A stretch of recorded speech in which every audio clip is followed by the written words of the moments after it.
Welcome to Over and Out. With me is Ahmed Khwaja in Dubai. I'm Saadi Raza here in Dallas, Texas, and we're reviewing the Pakistan-Canada game that just finished up in New York. So finally, a win for Pakistan. They successfully chased down 107, having put Canada into bat. But I think fans of this team will be disappointing in the way they went about the chase. They knew going in that they would have to win both their remaining games, hope for some help, and try and get over the net run rate. Once they put the Canadians into bat, I think the equation was they needed to chase this total down in about under 14 overs to get ahead of the US on net run rate. And then once you're ahead of them, then it doesn't matter what you do against Ireland as long as you win. Now, unfortunately, they go into the Ireland game having to take that into the equation. Your thoughts on their approach, their batting approach? I think it was disappointing once again. They made the right change with getting Saim Ayub to open the innings alongside Mohammad Rizwan, but he looked completely lost as well, completely out of touch. He was trying to show some intent, but just couldn't time anything. And it just shows the nature of the wickets. We talk a lot about intent, we talk about having the right opening pairing, but the bottom line is that these pitches are difficult when you're chasing in particular. So even a free flowing player like Saim Ayub was really struggling.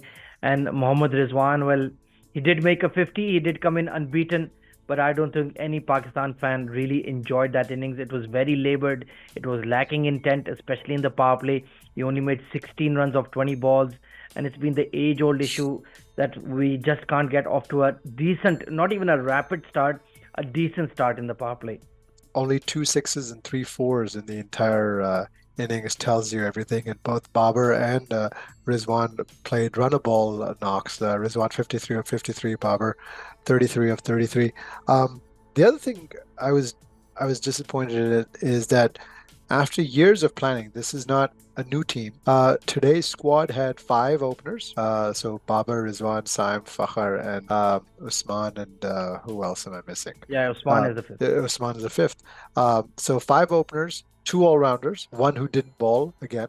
So Imad and Shadab, and that's not the way to build a team. That's not the way your team should look in. Let's face it, a key crunch game in a World Cup after 3 years of basically squad building. Well, Sadi bhai, that has been the trend with Pakistan at almost every ICC event that I can recall.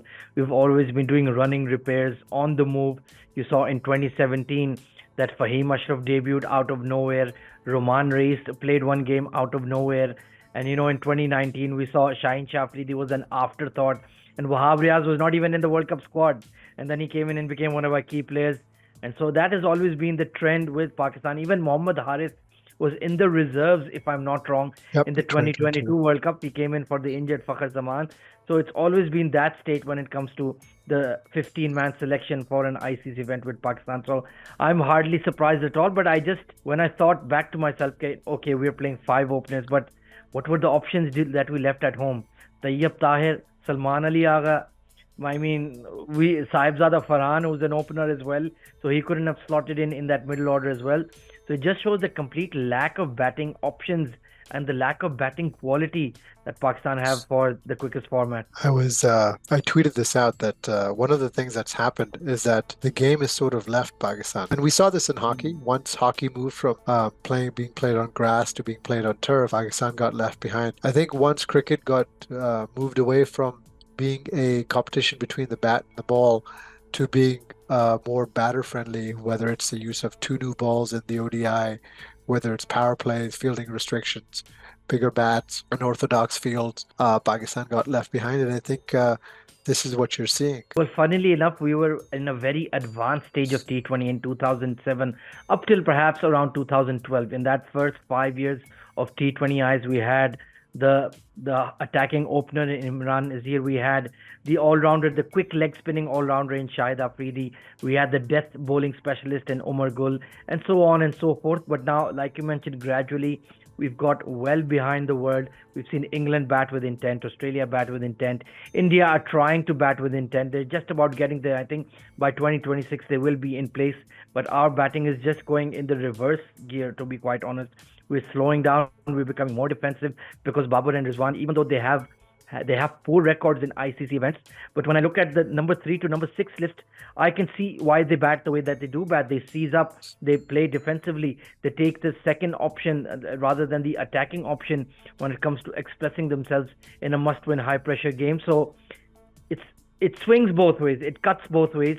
And honestly, I don't see any solution on the horizon. I don't see any outstanding talent coming through at the under 19 level or at the first class level. Saim Ayub and Azam Khan were our biggest, brightest hopes.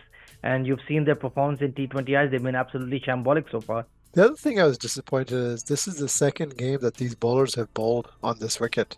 So they know that you got to use the surface. And yet in the very first over that Shaheen bowled, I think he had three full tosses.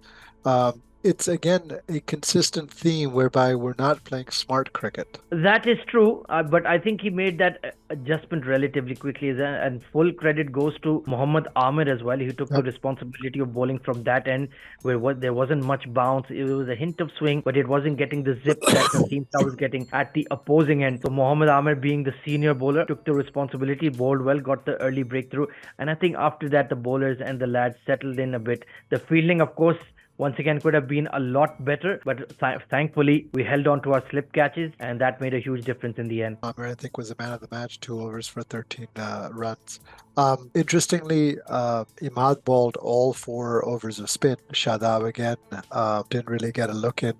Are his bowling days done now for Pakistan? Honestly, I feel that he's going to be dropped from this T20I squad altogether. If you don't bowl, we know you're not a reliable bat. So what is your value add in the field? Are you just a better than average fielder at point? Is that all you offer? I think if the way Shadab is progressing or regressing at the current rate, I think Abrar Ahmed has to be given a look in, and we have to tweak that batting lineup. And for sure, Shadab Khan has no place in that. I think it comes back to the point we discussed yesterday as captain of Islamabad United. He holds that key role locally, and so what importance do you give to your local T20 franchise league? Well, in those leagues, everybody is a captain, everybody is a leader, everybody is performing from the front. But if you can't reproduce that when you're wearing the dark green and you've got the yellow star on your badge, then it has absolutely no value. And even Shaheen Shah Afridi, I think he's under a bit of pressure that Mohammad Amir came back into the attack. He's bowled really well, to be fair.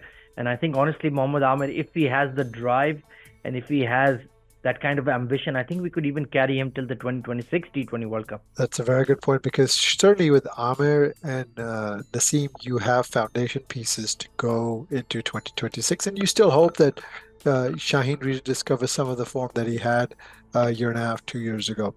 Last thoughts?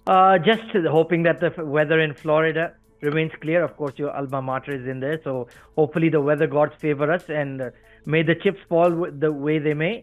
USA have been playing outstanding cricket, but I think it's about time that they took a bit of a hiding at the hands of India. And of course, then Ireland versus Pakistan, that'll be an interesting game.